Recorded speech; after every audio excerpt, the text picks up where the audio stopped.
శ్రీగురుభ్యో నమః. నమో దేవ్యై మహాదేవ్యై శివాయై సతతం నమః. నమః ప్రకృత్యై భద్రాయై నియతాః ప్రణతాస్మతాం. అర్చనకాలే రూపగత, సంస్తుతికాలే శబ్దగత, చింతనకాలే ప్రాణగత, తత్వవిచారే సర్వగత. జ్ఞానానందమయం దేవం నిర్మలస్ఫటికాకృతిం ఆధారం సర్వవిద్యానాం హయగ్రీవముపాస్మహే. అచతుర్వదనో బ్రహ్మ వివాహురపరో హరిః. అపారలోచన శంభు భగవాన్ బాదరాయణ. ఓం ఐం హ్రీం శ్రీం శ్రీమాతే నమః. ఓం ఐం హ్రీం శ్రీం శ్రీమాతే నమః. ఓం ఐం హ్రీం శ్రీం శ్రీమాతే నమః. ఓం ఐం హ్రీం శ్రీం శ్రీమాతే నమః. ఓం ఐం హ్రీం శ్రీం శ్రీమాతే నమః.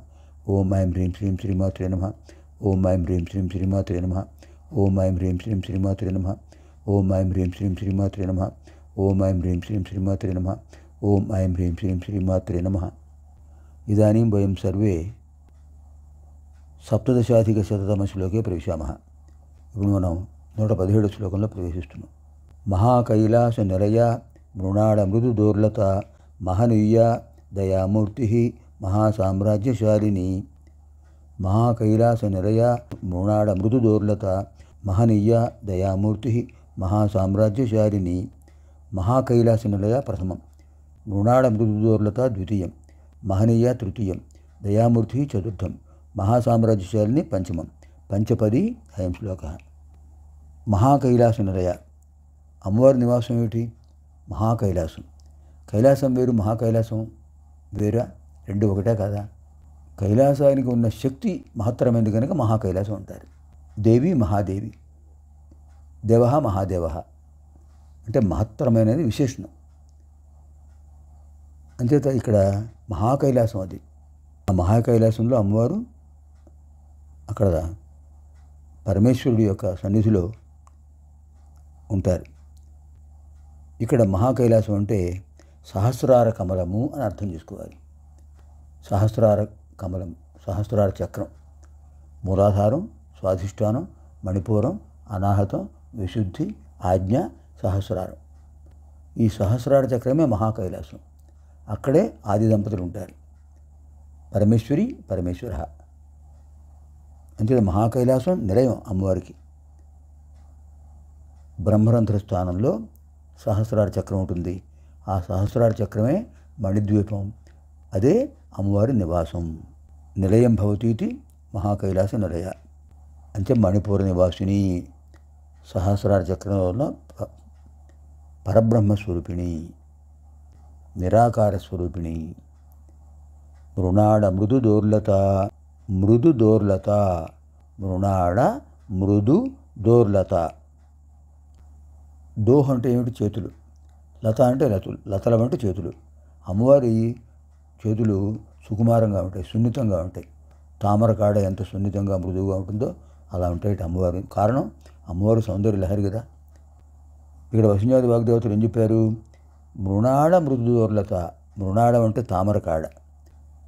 తామర కాడ కూడా కాదు, తామర తూడులో దారం తామర కాడ ఉంటుంది, దాన్ని తామర తూడు అంటాం. తామర తూడును విరిచామనుకోండి, లేదా మధ్యలో కొంచెం దాన్ని చీరిస్తే లోపల దారాలు ఉంటాయి, తెల్లటి దారాలు సున్నితంగా ఉంటాయి. ఒకసారి ఉఫ్ఫనుతే తెగిపోతుంది. అంత సుకుమారమైన సున్నితములైన దారములే మృణాళములు. అలా అంత సున్నితంగా ఉంటారు. కారణం అమ్మవారు సౌందర్యలహరి కనుక అంత సౌకుమార్యం ఉంటుంది. కానీ రాక్షస సంహారంలో మహాకాళీ స్వరూపిణి. ఇది అనుగ్రహ స్వరూపం. మృణాళ మృదు దోర్లత, మృదువైన చేతులు కలిగిన వారు. మహనీయ. మహనీయ అంటే ఏమిటండి? మహనీయం, రమణీయం, కమనీయం అంటుంటారు. మహనీయం అంటే మహత్తరమైన శక్తి కలిగిన వారు, మహత్తరమైన తత్వం కలిగిన వారు, మహత్తరమైన రూపం కలిగిన వారు. అంతా మహత్తరమే. సర్వమపి మహత్తరమేవ తదా మహనీయ భవతి. శ్రీ విద్యామంత్రం మహనీయమైనది, శ్రీచక్రం మహనీయమైనది, శ్రీదేవి మహనీయురాలు. సర్వం మహనీయమేవ. అంచేత అద్భుతమైన నామం చెప్పారు ఇక్కడ మహనీయ. ఇక్కడ మహనీయ అంటే గౌరవనీయ అని కూడా మనం అర్థం చెప్పుకోవచ్చు. పూజనీయ.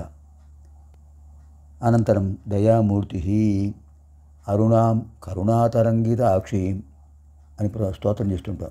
అరుణాం కరుణాతరంగితాక్షీం, దయామయి, కరుణామయి.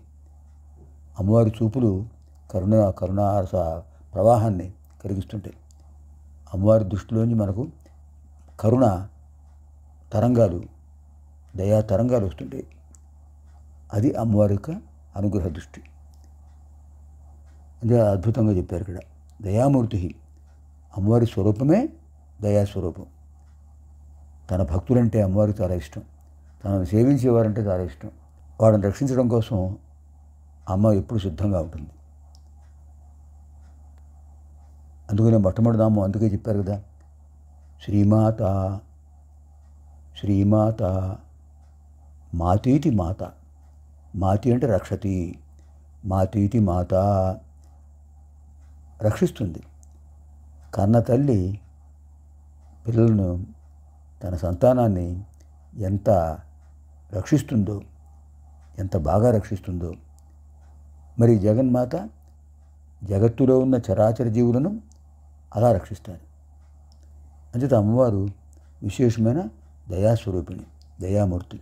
ఆ దయ లేకపోతే అందరిని రక్షిస్తారా? మహాసామ్రాజ్యశారిణి. అమ్మవారి సామ్రాజ్యం ఒక చిన్నదండి. చతుర్దశ భువనములు అమ్మవారి సామ్రాజ్యమే. అండబిడ్డ బ్రహ్మాండాలు అమ్మవారి సామ్రాజ్యమే. భూలోక, భువర్లోక, స్వర్లోక, మహర్లోక, జనోలోక, తపోలోక, సత్యలోకాలు, సప్తవర్ధలోకాలు, అతల, వితల, సుతల, తలాతల, రసాతల, మహాతళాలు, మహాతల పాతాళాలు, సప్త అధోలోకాలు, మొత్తం చతుర్దశ భువనాలు. చతుర్దశ భువనాలు కూడా అమ్మవారి సామ్రాజ్యం, మహాసామ్రాజ్యం. ఇది కాకుండా గోలోక, బ్రహ్మలోకానికి అవతల గోలోకం ఉంది. గోలోకానికి అవతల మణిద్వీపం ఉంది. ఆ మణిద్వీపం కూడా అమ్మవారి సామ్రాజ్యమే. అది మహత్తర సామ్రాజ్యం. అలాంటి మహాసామ్రాజ్య శారిణి, మహాసామ్రాజ్యాన్ని పరిపాలిస్తుంటారు.